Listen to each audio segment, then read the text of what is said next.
Hello guys, I am Ricky and you're most welcome to our YouTube channel Nirmala निर्वाण classes. हम लोग chemistry देख रहे हैं और केमिस्ट्री में जो टॉपिक है वो है आज ऑक्सीकरण अवकरण अर्थात ऑक्सीडेशन और रिडक्शन। तो आज की वीडियो में हम लोग समझेंगे कि ऑक्सीडेशन या रिडक्शन क्या है ना, या फिर ऑक्सीकरण या अवकरण किसे कहते हैं। सबसे पहले जो इसका नाम है ऑक्सीकरण और अवकरण, तो इस दोनों को ही समझेंगे कि ऑक्सीडेशन क्या है और अवकरण क्या है। ठीक है। और अगर यदि आप इसके ऑक्सीकरण की या अवकरण की बात करें, ऑक्सीडेशन या रिडक्शन की बात करेंगे, तो इसका ऑक्सीकरण का भी जो है 3-4 नाम है और अवकरण का भी जो है 3-4 नाम है, मतलब कि रिडक्शन का भी। देखिए जैसा कि आपको मेरे बोर्ड पे दिख रहा होगा, ये जो ऑक्सीकरण है ना, और यहाँ आप देख रहे होंगे ये ऑक्सीकरण का परिभाषा है और यह अवकरण का। पहले हम इसके नाम के संबंध में बात कर लेते हैं, है ना, ऑक्सीडेशन और रिडक्शन। तो ऑक्सीकरण का ही एक नाम है ये जो उपचयन बोलते हैं। ऑक्सीकरण का एक नाम है जो क्या है, उपचयन, और अवकरण का एक नाम है जो अपचयन बोलते हैं। तो ये ऑक्सीकरण जो है, ऑक्सीकरण और अवकरण को आप मूल रूप से याद रखिए, और दोनों का जो नाम है अलग अलग, पहले उसको समझ लीजिए। ये ऑक्सीकरण को उपचयन बोलते हैं और अवकरण को अपचयन बोलते हैं। ऑक्सीकरण को अपचायक बोलते हैं और अवकरण को उपचायक बोलते हैं, और ऑक्सीकरण को अवकारक कहते हैं और अवकरण को ऑक्सीकारक कहते हैं। तो ये हुआ इसका नाम। अगर आप देखिएगा तो ऑक्सीकरण 1, ऑक्सीडेशन 2, उपचयन 3, अपचायक 4, अवकारक 5, ये 5 नाम हुआ सिर्फ ऑक्सीकरण का। और अवकरण की अगर बात करें तो अवकरण 1, रिडक्शन 2, अपचयन 3, उपचायक 4 और ऑक्सीकारक 5, ये 5 नाम हुए अवकरण के। तो ये हम सिर्फ जो है अभी नाम के संबंध में चर्चा कर रहे हैं। और हिंदी में अगर नाम लीजिएगा तो बहुत उलझा हुआ सा लगता है। आप देखिए, आपको यहीं पर लगता होगा कि ऑक्सीकरण को बोलते हैं उपचयन और अवकरण को बोलते हैं अपचयन। अब उपचयन और अपचयन, उपचयन अगर हो गया तो ऑक्सीकरण हो गया, अपचयन हो गया तो अवकरण हो गया। अब अपचायक हो गया तो ऑक्सीकरण हो गया, उपचायक हो गया तो अवकरण हो गया। मतलब अपचायक हो गया तो ऑक्सीकरण, उपचायक हो गया तो अवकरण। ठीक है। अब देखिए यहां जो है अवकारक हो गया तो ऑक्सीकरण, और ऑक्सीकारक हो गया तो अवकरण, ऑक्सीडेशन हो गया तो ऑक्सीकरण, रिडक्शन हो गया तो अवकरण। चलिए ये नाम है, आप मूल रूप से जो है ना, ऑक्सीकरण को और अवकरण को ध्यान में रख दीजिए, ऑक्सीडेशन और रिडक्शन को। ये सब हिंदी में है और इस सब का मतलब है, ऐसे ही कोई नाम नहीं रखा गया है, इसके पीछे प्रोसेस है और उसके अनुसार इसका नाम रखा गया है। जैसे हम लोग नेत्र जब फिजिक्स पढ़ते थे उसमें हम लोग नेत्र गोलक, आई बॉल या आंख के बारे में, आई के बारे में पढ़ते थे, तो उसमें हम लोग पढ़ते थे कि जैसे हाइपरमेट्रोपिया है, प्रेसबायोपिया है, निकट दृष्टि दोष, दूर दृष्टि दोष, है ना, हाइपरमेट्रोपिया, प्रेसबायोपिया, एक्टिगमेटिज्म, इस तरह अबिंदुकता, ये सब चीज़ें पढ़ते थे। तो हम लोग को पहले लगता था कि इसमें नाम उल्टा रखा गया है, निकट दृष्टि दोष है तो निकट में ही साफ दिख रहा है, जबकि आप नाम में देख रहे हैं कि निकट दृष्टि दोष, लेकिन जब आप उसका डायग्राम बनाते हैं तो उसमें समझ में आता है कि वो नाम बिल्कुल सही रखा गया है उसके अनुसार, है ना। उसमें जो है नेत्र गोलक बढ़ जाने के कारण फोकस जो है आंख के निकट में ही कट जाती है और निकट की वस्तु साफ दिखती है, इसलिए उसको उस सेंस से कहा गया निकट दृष्टि दोष, क्योंकि फोकस निकट में कट रहा था। इसी तरह से जो है उसका नाम बिल्कुल सही रखा गया, लेकिन हम लोग को सुनने में वैसा लगता है। अब दूर दृष्टि दोष है तो दूर दृष्टि दोष में दूर की वस्तुएं साफ दिखती है, तो उसमें क्या होता है कि आई बॉल छोटा हो जाता है नेत्रगोलक और फोकस जो है उसके पार में कटने लगता है, तो वो दूर दृष्टि दोष है, मतलब दूर की वस्तु साफ दिखेगी। तो इस तरह से उसका नाम है। लेकिन जब हम लोग पढ़ते हैं तो दूर दृष्टि दोष मतलब दूर की वस्तु साफ नहीं दिखनी चाहिए, लेकिन होता है इसका उल्टा। इसी तरह यहां पर जो है अपचायक, अपचयन, उपचायक, अवकारक जो रखा गया है वो इसके जो है गुण के अनुसार रखा गया है, वो हम लोग समझेंगे। लेकिन पहले हम लोग ऑक्सीकरण का, ऑक्सीडेशन का डिफिनेशन देख लेते हैं, परिभाषा देख लेते हैं। ऑक्सीकरण या ऑक्सीडेशन है क्या? तो ऑक्सीकरण, है ना, समझिएगा, ऑक्सीकरण वह रासायनिक प्रक्रिया है। क्या है? एक वह रासायनिक केमिकल प्रोसेस है ना। ऑक्सीकरण वह रासायनिक प्रक्रिया है जिसके फलस्वरूप, इसके फलस्वरूप क्या होता है, किसी तत्व या यौगिक, किसी भी एलिमेंट या कंपाउंड में, किसी तत्व या यौगिक में विद्युत ऋणात्मक परमाणुओं का अनुपात बढ़ जाता है। विद्युत ऋणात्मक परमाणुओं का अनुपात बढ़ जाता है। समझिएगा, बहुत बेहतरीन ढंग से हम लोग देखेंगे। क्या बोला ऑक्सीकरण का परिभाषा, कि ऑक्सीकरण वह रासायनिक प्रक्रिया है, यह एक रासायनिक प्रोसेस है, केमिकल प्रोसेस है, जिसके फलस्वरूप, मतलब कि अगर किसी तत्व पर या किसी यौगिक पर ऑक्सीकरण हो जाए तो उसके फलस्वरूप क्या होगा, उस किसी तत्व या यौगिक में विद्युत ऋणात्मक परमाणुओं का अनुपात बढ़ जाता है। मतलब विद्युत ऋणात्मक परमाणु का अनुपात क्या होगा, बढ़ जाएगा। किसी भी तत्व का या किसी भी यौगिक का अगर ऑक्सीकरण हो जाए अर्थात ऑक्सीडेशन हो जाए तो क्या होगा, उसमें उस तत्व या यौगिक में विद्युत ऋणात्मक परमाणु, विद्युत ऋणात्मक परमाणु का मतलब क्या हुआ कि ऐसा परमाणु जो विद्युतः ऋणात्मक है, विद्युत ऋणात्मक परमाणु, या इसी को बोलते हैं इलेक्ट्रोनेगेटिव एटम। क्या बोलते हैं, इलेक्ट्रोनेगेटिव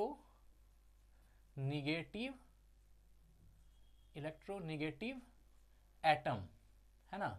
इलेक्ट्रोनेगेटिव एटम मतलब विद्युत ऋणात्मक परमाणु, इसका अनुपात बढ़ जाता है। अगर किसी तत्व में या किसी यौगिक में विद्युत ऋणात्मक परमाणुओं का अनुपात बढ़ जाएगा तो हम लोग उसको ऑक्सीडेशन कहेंगे। यहां पर आप देखिए या लिखा हुआ, ये तो एक परिभाषा हुआ, या का मतलब हुआ कि इसके अलावा दूसरा परिभाषा भी है। दूसरा परिभाषा क्या है, किसी यौगिक में विद्युत धनात्मक परमाणुओं का अनुपात कम हो जाता है। अब देखिए यहां पर बोला कि किसी तत्व या यौगिक में विद्युत ऋणात्मक परमाणुओं का अनुपात बढ़ जाता है तो उसको ऑक्सीकरण कहेंगे, या फिर अगर किसी यौगिक में या किसी तत्व में विद्युत धनात्मक परमाणुओं का अनुपात कम हो जाएगा तो भी हम उसको ऑक्सीकरण कहेंगे। इसका मतलब है कि अगर विद्युत ऋणात्मक परमाणु का अनुपात का बढ़ना, इसका मतलब ही है कि उसमें विद्युत धनात्मक परमाणुओं का अनुपात कम हो जाएगा। क्योंकि दोनों ही बातें या करके लिखी गई है, दोनों ही इसका परिभाषा है। या तो आप कह लीजिए किसी तत्व या किसी यौगिक में विद्युत ऋणात्मक परमाणुओं का अनुपात बढ़ जाना, उसी को दूसरे शब्दों में कह सकते हैं कि किसी यौगिक या तत्व में विद्युत धनात्मक परमाणुओं का अनुपात कम हो जाना। अगर विद्युत धनात्मक परमाणुओं का अनुपात कम हो रहा है तो इसका मतलब है उस तत्व में या उस यौगिक में विद्युत ऋणात्मक परमाणुओं का अनुपात बढ़ रहा है। अगर किसी यौगिक में या किसी तत्व में विद्युत ऋणात्मक परमाणु का अनुपात बढ़ता जाएगा तो क्या होगा, उस तत्व या परमाणु में स्वतः विद्युत धनात्मक परमाणुओं का अनुपात घटता जाएगा। और इसी चीज को हम क्या बोलते हैं, ऑक्सीकरण बोलते हैं। अब हमको एक चीज जो लग रहा है यहां पर कि हमको आपको बताना चाहिए वो है कि विद्युत ऋणात्मक परमाणु क्या है। हम इस पे बात करेंगे अभी कि विद्युत ऋणात्मक परमाणु किसे बोलते हैं या विद्युत ऋणात्मक परमाणु क्या है। अगर आप इस परिभाषा में इसको समझ लिए कि विद्युत ऋणात्मक परमाणु क्या है तो फिर आप बाकी चीज को इसमें समझ लिए, या आप ये जान गए कि विद्युत धनात्मक परमाणु क्या है तो आप जो है पूरा परिभाषा या ऑक्सीकरण का या अवकरण का पूरा जो है आपको ज्ञान या परिभाषा आपको समझ में आ जाएगा। तो क्या बोला, ऑक्सीकरण। ऑक्सीकरण वह रासायनिक प्रक्रिया है जिसके फलस्वरूप किसी तत्व या यौगिक में विद्युत ऋणात्मक परमाणुओं का अनुपात बढ़ जाता है या किसी यौगिक में विद्युत धनात्मक परमाणुओं का अनुपात कम हो जाता है। तो ठीक है, अब विद्युत धनात्मक परमाणुओं को बोलते हैं इलेक्ट्रोनेगेटिव एटम और विद्युत धनात्मक परमाणुओं को क्या बोलेंगे, इलेक्ट्रोपॉजिटिव एटम, है ना। इलेक्ट्रोपॉजिटिव एटम, ये हो गया विद्युत धनात्मक परमाणु। अब यहां से इतना सा से तो ये बात क्लियर हो गया कि अगर किसी तत्व यौगिक में विद्युत ऋणात्मकता बढ़ेगी तो इसका मतलब क्या होगा, ऑक्सीकरण हो रहा है, और विद्युत धनात्मकता घटेगी तो इसका मतलब क्या है, ऑक्सीकरण हो रहा है। ठीक है, अब हम लोग ये समझते हैं कि विद्युत ऋणात्मक परमाणु का मतलब क्या होता है। देखिए, विद्युत ऋणात्मक परमाणु होता है कि जो परमाणु इलेक्ट्रॉन को अपनी ओर आकर्षित करने की प्रवृत्ति रखता है। ऐसा परमाणु जो इलेक्ट्रॉन को अपनी ओर आकर्षित करने का क्षमता रखता है, या इलेक्ट्रॉन को अपनी ओर आकर्षित करना जानता है, या इलेक्ट्रॉन को अपनी ओर आकर्षित करने की प्रवृत्ति रखता है ना। जो परमाणु इलेक्ट्रॉन को अपनी ओर आकर्षित करने की प्रवृत्ति रखता है उन्हें हम लोग विद्युत ऋणात्मक परमाणु कहते हैं। विद्युत ऋणात्मक परमाणु क्या है, तो ऐसा परमाणु जो इलेक्ट्रॉन को अपनी ओर आकर्षित करने की क्षमता रखता है उसको बोलेंगे विद्युत ऋणात्मक परमाणु। अब आपको यहां से ये समझ में आ गया कि विद्युत ऋणात्मक परमाणु क्या है, क्या कि जो परमाणु इलेक्ट्रॉन को अपनी ओर आकर्षित करने की प्रवृत्ति रखते हैं उन्हें हम लोग विद्युत ऋणात्मक परमाणु कहते हैं। इसका मतलब है ऑक्सीकरण वह रासायनिक प्रक्रिया है जिसके फलस्वरूप किसी तत्व या यौगिक में ऐसे परमाणु हैं जो इलेक्ट्रॉन को अपनी ओर आकर्षित करने की क्षमता रखते हैं, और उस तरह के परमाणु का अनुपात अगर बढ़ जाएगा तो वह क्या कहलाएगा, ऑक्सीकरण कहलाएगा। एकदम क्लियर है। या फिर किसी यौगिक में विद्युत धनात्मक परमाणुओं का अनुपात कम हो जाता है, तो इससे भी आप इसका मतलब निकाल सकते हैं कि अगर किसी तत्व या यौगिक में विद्युत धनात्मक परमाणु मतलब कि विद्युत ऋणात्मक जो परमाणु है वह जो है इलेक्ट्रॉन को अपनी ओर आकर्षित करने की क्षमता अगर वाले परमाणुओं की संख्या अगर ज्यादा हो जाएगा तो वह स्वतः ही विद्युत ऋणात्मक परमाणुओं का अनुपात वहां पर क्या हो जाएगा, कम हो जाएगा। ठीक है, दोनों बात एक ही है। तो ऑक्सीकरण वह रासायनिक प्रक्रिया है जिसके फलस्वरूप किसी तत्व या यौगिक में ऐसे परमाणु, है ना, ऐसे परमाणुओं को अपनी ओर आकर्षित, ऐसे परमाणु जिसके इलेक्ट्रॉन को अपनी ओर आकर्षित करने की प्रवृत्ति रखते हैं का अनुपात बढ़ जाता है। ऐसे परमाणु जो इलेक्ट्रॉन को अपनी ओर आकर्षित करने की प्रवृत्ति रखते हैं, उस तरह के परमाणुओं का अनुपात अगर बढ़ गया किसी तत्व या यौगिक में, तो वह क्या कहलाएगा, ऑक्सीकरण या ऑक्सीडेशन कहलाएगा। बिल्कुल, कहीं कोई दिक्कत नहीं है। चलिए अब देखिए, ये जो विद्युत ऋणात्मक परमाणु होते हैं, तो इसका हमने परिभाषा बताया कि जो परमाणु इलेक्ट्रॉन को अपनी ओर आकर्षित रखने की प्रवृत्ति रखते हैं वह क्या कहलाते हैं, विद्युत ऋणात्मक परमाणु कहलाते हैं। और इस तरह के परमाणुओं का अनुपात अगर किसी यौगिक में या किसी तत्व में बढ़ गया तो वहां पर हम समझ जाएंगे कि उसमें क्या हुआ है, ऑक्सीकरण हुआ है या ऑक्सीडेशन हुआ है। ठीक है, अब देखिए, ये जो होता है अधातु में विद्युत ऋणात्मक प्रवृत्ति की होती है। अब विद्युत ऋणात्मक परमाणु का जो है एक उदाहरण है कि जो अधातु होते हैं, अधातु है ना, नॉन मेटल, अधातु जो होते हैं, ये अधातु किस प्रवृत्ति के होते हैं, विद्युत ऋणात्मक परमाणु की। देखिए ऑक्सीकरण में यहां हमको धातु अधातु से कोई मतलब नहीं है, हम सिर्फ ये बता रहे हैं कि विद्युत ऋणात्मक परमाणु जो हुआ, जो विद्युत ऋणात्मक परमाणु होते हैं, इसके थोड़ा सा हम गुण के बारे में बात करते हैं कि विद्युत ऋणात्मक परमाणु जो होते हैं ये अधातु में विद्युत ऋणात्मक प्रवृत्ति की होती है। जो नॉन मेटल्स होती हैं ये विद्युत ऋणात्मक परमाणु या विद्युत ऋणात्मकता का गुण इसमें होता है। किसमें, तो अधातु में विद्युत ऋणात्मक प्रवृत्ति की होती है और अधातु में इलेक्ट्रॉन लेने की प्रवृत्ति होती है। अधातु में क्या होती है, इलेक्ट्रॉन को गेन करने की, है ना, इलेक्ट्रॉन गेन करने की जो है गुण होता है। अधातु में इलेक्ट्रॉन को अपनी ओर आकर्षित करने का गुण होता है, इसलिए अधातु क्या होते हैं, विद्युत ऋणात्मक परमाणुओं के होते हैं, है ना, अधातु विद्युत ऋणात्मक परमाणुओं के होते हैं, इसलिए ये क्या होते हैं, विद्युत ऋणात्मक होते हैं। इसलिए जो अधातु होते हैं वो विद्युत ऋणात्मक होते हैं। यहाँ धातु अधातु की बात इसलिए हम कर रहे हैं ताकि आपको ये समझ में आए कि विद्युत ऋणात्मक का उदाहरण क्या है। तो विद्युत ऋणात्मक में तो हमने साफ परिभाषा कर दिया कि जो परमाणु इलेक्ट्रॉन को अपनी ओर आकर्षित करने की प्रवृत्ति रखते हैं वो विद्युत ऋणात्मक परमाणु कहलाते हैं। तो इसी में एक उदाहरण है कि जो अधातुएं होते हैं, ये अधातु क्या होते हैं, विद्युत ऋणात्मक प्रवृत्ति के होते हैं। मतलब हम अधातु से विद्युत ऋणात्मकता को जो है एक तरह से रिलेट कर रहे हैं, या विद्युत ऋणात्मकता से अधातु को, कि जो अधातु होते हैं उसमें भी ये गुण होते हैं कि वे विद्युत ऋणात्मक परमाणु को जो है परमाणुओं के होते हैं। साथ ही क्या बोला हमने कि अधातु इलेक्ट्रॉन लेने की प्रवृत्ति रखते हैं, इलेक्ट्रॉन गेन करने की प्रवृत्ति कौन रखते हैं, अधातु जो होते हैं इलेक्ट्रॉन गेन करने की प्रवृत्ति रखते हैं, इलेक्ट्रॉन को ग्रहण करने की प्रवृत्ति रखते हैं। और वही तो बात हो रहा है कि विद्युत ऋणात्मक परमाणुओं का अनुपात बढ़ता है, इसका मतलब इलेक्ट्रॉन को गेन करने की प्रवृत्ति ज्यादा होती है। तो ये किसमें होती है, अधातु में होती है। इसलिए अधातु जो होते हैं विद्युत ऋणात्मक होते हैं। अधातु क्या होते हैं, विद्युत ऋणात्मक होते हैं।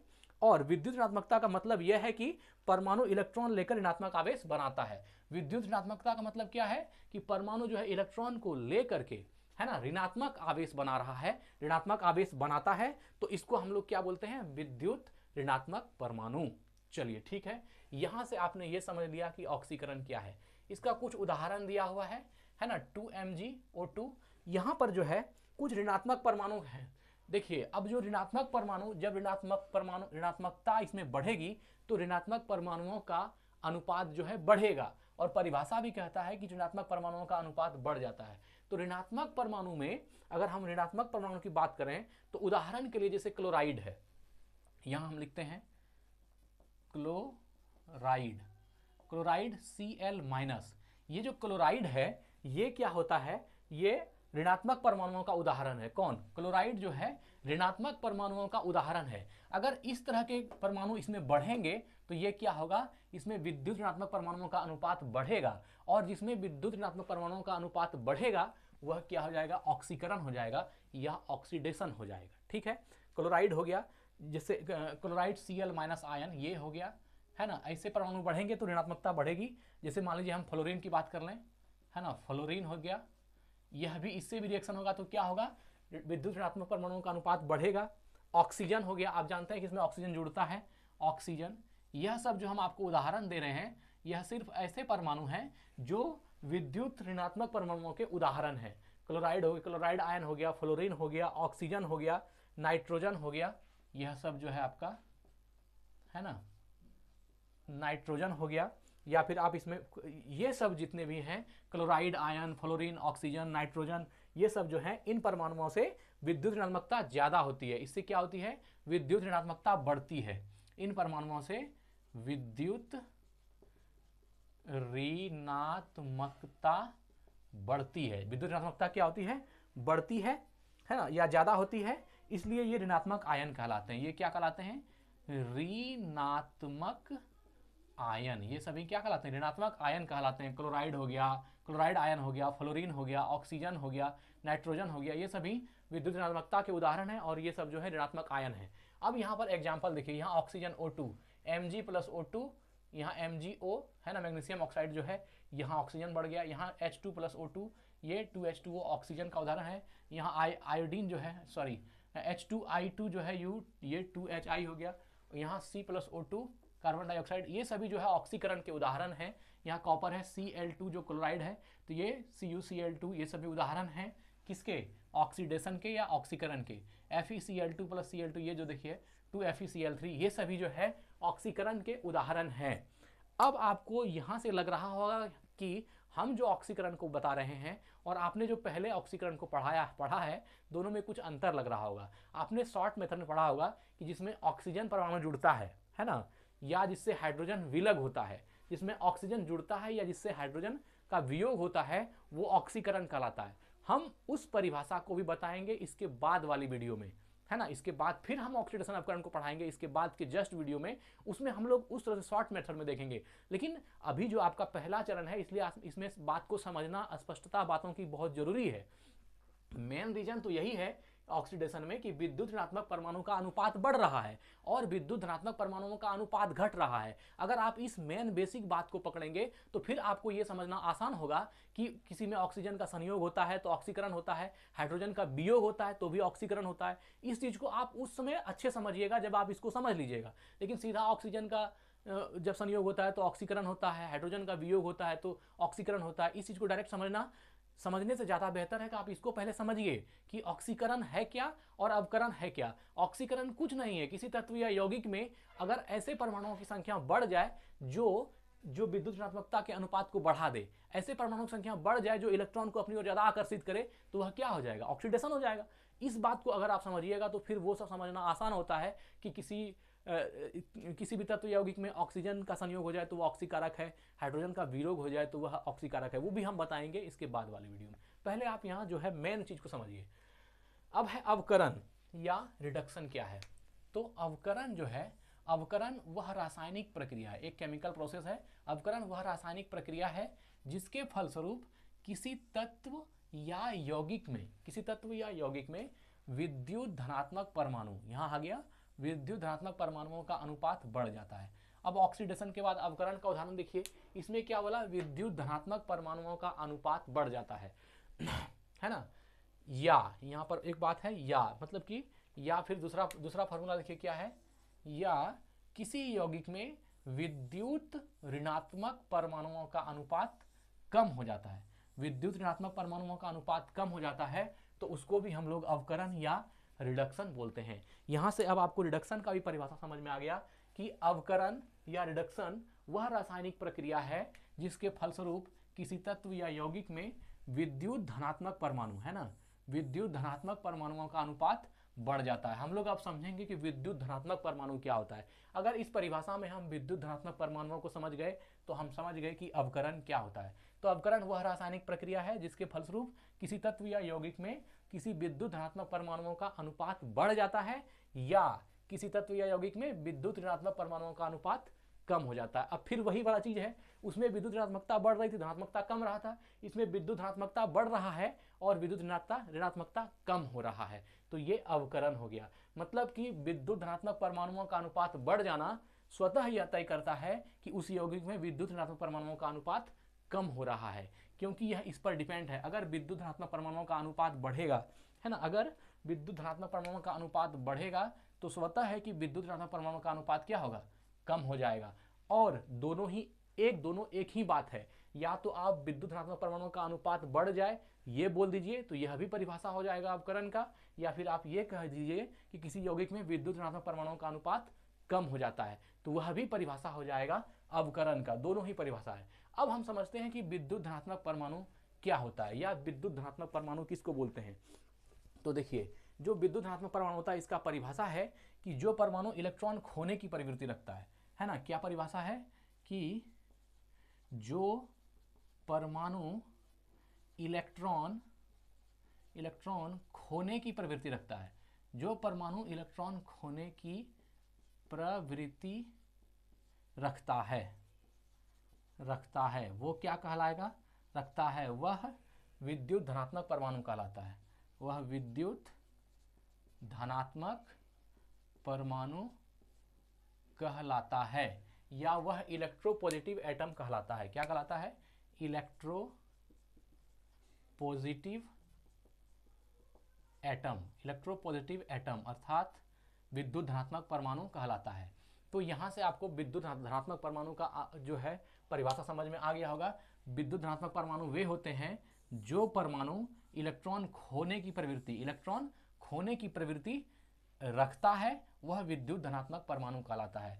वहां पर आप विद्युत ऋणात्मकता में पढ़ रहे थे कि जो परमाणु इलेक्ट्रॉन को अपनी ओर आकर्षित करने का क्षमता रखता है या इलेक्ट्रॉन को अपनी ओर आकर्षित करता है, वह विद्युत ऋणात्मक परमाणु कहलाता है। यहां आप पढ़ रहे हैं कि जो परमाणु इलेक्ट्रॉन को खोने की प्रवृत्ति रखता है, उसमें क्या था, इलेक्ट्रॉन को आकर्षित करने की प्रवृत्ति रखता है। इसमें क्या पढ़ रहे हैं, जो परमाणु इलेक्ट्रॉन को खोने की प्रवृत्ति रखता है वह विद्युत धनात्मक परमाणु कहलाता है। बहुत सिंपल फॉर्मूला है, कहीं कोई दिक्कत नहीं है। विद्युत धनात्मक परमाणु या विद्युत ऋणात्मक परमाणु वह होते हैं कि कुछ परमाणु में ऐसी टेंडेंसी होती है कि वह इलेक्ट्रॉन को गेन करता है, इलेक्ट्रॉन को आकर्षित करता है। कुछ परमाणु में ऐसी टेंडेंसी होती है कि वह इलेक्ट्रॉन को खोने की प्रवृत्ति रखता है, अर्थात इलेक्ट्रॉन को दान कर देता है, इलेक्ट्रॉन को खो देता है। ऐसी प्रवृत्ति होती है, और ऐसी प्रवृत्ति एटम्स में होते हैं, परमाणु की ऐसी प्रवृत्ति होती है कि वह इलेक्ट्रॉन को खो दे, है ना, या इलेक्ट्रॉन को गेन कर ले। इसी के कारण ये दो चीज बन गया, ऑक्सीकरण और अवकरण, है ना, ऑक्सीडेशन और रिडक्शन। अगर यदि मान लीजिए कहीं पर भी इलेक्ट्रॉन को गेन करने वाले एटम की संख्या ज्यादा हो जाएगी, तो वह आपका क्या हो जाएगा, ऑक्सीकरण हो जाएगा। और किसी यौगिक में अगर इलेक्ट्रॉन को खोने वाले एटम की संख्या ज्यादा हो गई, वो डोनेट करने वाले एटम की संख्या ज्यादा हो गई, तो वो आपका अवकरण हो जाएगा। अब ऑक्सीकरण और अवकरण बना ही इसलिए है क्योंकि तत्वों के या यौगिकों के अणु में, यौगिकों के अणु के एटम में या तो इलेक्ट्रॉन को ग्रहण करने का गुण है या फिर इलेक्ट्रॉन को त्याग करने का गुण है। और इसी गुण के कारण, वो किसी ने किया नहीं है, वो एटम के अंदर मौजूद है। एटम की ही ऐसी टेंडेंसी है कि वो या तो इलेक्ट्रॉन को गेन करता है या फिर इलेक्ट्रॉन को डोनेट करता है। अब जब दो गुण हुआ एटम का, तो उसी आधार पर दो गुण जो है यहाँ ऑक्सीकरण और अवकरण बन गया कि जिस यौगिक में ऐसे एटम ज्यादा हो जाए जो कि इलेक्ट्रॉन को ग्रहण कर ले, तो वह हो जाएगा ऑक्सीकरण। और किसी में ऐसा, किसी तत्व या यौगिक में ऐसे एटम की संख्या ज्यादा हो जाए जो क्या करे, इलेक्ट्रॉन को अपने से डोनेट कर दे, अर्थात खो दे या त्याग कर दे, तो उसकी संख्या ज्यादा हो जाएगी, तो वो हो गया आपका अवकरण। तो अवकरण वह रासायनिक प्रक्रिया है जिसके फलस्वरूप किसी तत्व या यौगिक में विद्युत धनात्मक परमाणुओं का अनुपात बढ़ जाता है, उसका रेशियो बढ़ जाता है, या किसी यौगिक में विद्युत ऋणात्मक परमाणुओं का अनुपात कम हो जाता है। ऋणात्मक का अनुपात कम हो जाता है, धनात्मक का अनुपात ज्यादा हो जाता है। और विद्युत ऋणात्मकता या विद्युत धनात्मक परमाणु क्या बोलेंगे, तो विद्युत धनात्मक परमाणु वह हुआ कि जो परमाणु इलेक्ट्रॉन खोने की प्रवृत्ति रखता है, वह विद्युत धनात्मक परमाणु कहलाता है ना। विद्युत धनात्मकता को धात्विक गुण भी कहते हैं। विद्युत धनात्मकता को क्या बोलते हैं, धात्विक गुण, है ना, धात्विक गुण। देखिए दोनों अपोजिट चल रहा है। अभी आपने अधातु को पढ़ा था, यहां हमने बताया कि अधातु जो होते हैं, अधातु में क्या होती है, इलेक्ट्रॉन गेन करने की क्षमता होती है, इसलिए वे विद्युत ऋणात्मक परमाणुओं के होते हैं। यहां आप पढ़ रहे हैं अवकरण, जिसमें कि विद्युत धनात्मक परमाणुओं का अनुपात बढ़ जाता है। तो ये क्या हुआ कि विद्युत धनात्मकता को धात्विक गुण भी कहते हैं। विद्युत धनात्मकता को क्या बोलते हैं, धात्विक गुण। धात्विक गुण क्या होती है, विद्युत धनात्मकता होती है, अर्थात धातु में जो एटम होते हैं वे इलेक्ट्रॉन को खोने की टेंडेंसी रखते हैं, इलेक्ट्रॉन को दान करने की प्रवृत्ति रखते हैं, इसलिए वे धात्विक गुण कहलाते हैं। ठीक है। और धातुओं में इलेक्ट्रॉन देने की प्रवृत्ति होती है जिससे वे विद्युत धनात्मक होते हैं। इसमें क्या होती है, इलेक्ट्रॉन देने की प्रवृत्ति होती है, किसमें, धातु में। इलेक्ट्रॉन देने की प्रवृत्ति, इलेक्ट्रॉन देने की प्रवृत्ति होती है धातु में, इसलिए वे क्या होते हैं, विद्युतता धनात्मक होते हैं। धातु विद्युतता धनात्मक होते हैं, उसमें इलेक्ट्रॉन देने की टेंडेंसी होती है, जबकि अधातु में इलेक्ट्रॉन ग्रहण करने की प्रवृत्ति होती है, इसलिए वे क्या होते हैं, विद्युतता ऋणात्मक होते हैं। और धातु में इलेक्ट्रॉन देने की प्रवृत्ति होती है, इसलिए धातु विद्युतता धनात्मक होते हैं, है ना। विद्युत धनात्मकता का मतलब है कि परमाणु इलेक्ट्रॉन देकर धनात्मक आवेश बनाता है ना। विद्युत धनात्मकता का मतलब क्या है, विद्युत धनात्मक का मतलब यह है कि परमाणु इलेक्ट्रॉन देकर धनात्मक आवेश बनाता है। परमाणु इलेक्ट्रॉन देकर धनात्मक आवेश बनाता है, परमाणु इलेक्ट्रॉन देकर धनात्मक आवेश बनाता है। ये किसका मतलब है, ये मतलब है विद्युत धनात्मक परमाणुओं का, विद्युत धनात्मक परमाणुओं का। इस तरह के परमाणुओं का अनुपात अगर बढ़ेगा, जो इलेक्ट्रॉन को डोनेट करने की, इलेक्ट्रॉन को दान करने की या इलेक्ट्रॉन को खोने की प्रवृत्ति रखता है, तो वह विद्युत धनात्मकता कहलाएगी। और इस तरह के परमाणुओं का अनुपात जब बढ़ेगा, विद्युत धनात्मक परमाणुओं का अनुपात जिस यौगिक में या जिस तत्व में बढ़ेगा, उसमें हम समझ जाएंगे कि अवकरण हो रहा है, अर्थात रिडक्शन हो रहा है ना। तो मित्र, यहाँ से आप जो है ये समझ गए कि ऑक्सीकरण क्या है और अवकरण क्या है। आज की कक्षा का सिर्फ इतना मतलब था कि आप इस बात को समझिए, आपके दिमाग में ये बात घुस जानी चाहिए कि ऑक्सीकरण क्या है और अवकरण क्या है। तो अब अगर आपसे कोई पूछे कि ऑक्सीकरण क्या है, तो हमको लगता है कि मेरा पढ़ाया हुआ सार्थक होगा। आप बता पाएंगे कि अवकरण वह है जिसमें किसी तत्व या यौगिक में विद्युत ऋणात्मक परमाणुओं का अनुपात बढ़ जाए, तो वह ऑक्सीकरण है। और अगर किसी तत्व या यौगिक में विद्युत धनात्मक परमाणुओं का अनुपात बढ़ जाए, तो वह अवकरण है, अर्थात रिडक्शन है। बस यही आज इस वीडियो को हमारा बनाने का मकसद था। और इसके बाद जो अगली वीडियो आएगी, जिसमें आप जनरली ऑक्सीकरण अवकरण को पढ़ते हैं, जिसमें ऑक्सीजन का संयोग बढ़ जाए, हाँ, हाइड्रोजन जिससे वियोग हो जाए, वो ऑक्सीकरण होता है, वह भी आएगी। इसके बाद हम उसको फिर से ऑक्सीकरण अवकरण को पढ़ाएंगे उस रूप में जिसमें आपने बचपन से पढ़ा है। ठीक है, आज ये वीडियो को एंड करते हैं। धन्यवाद, स्वस्थ रहें, अपना ख्याल रखें। जय हिंद, जय भारत।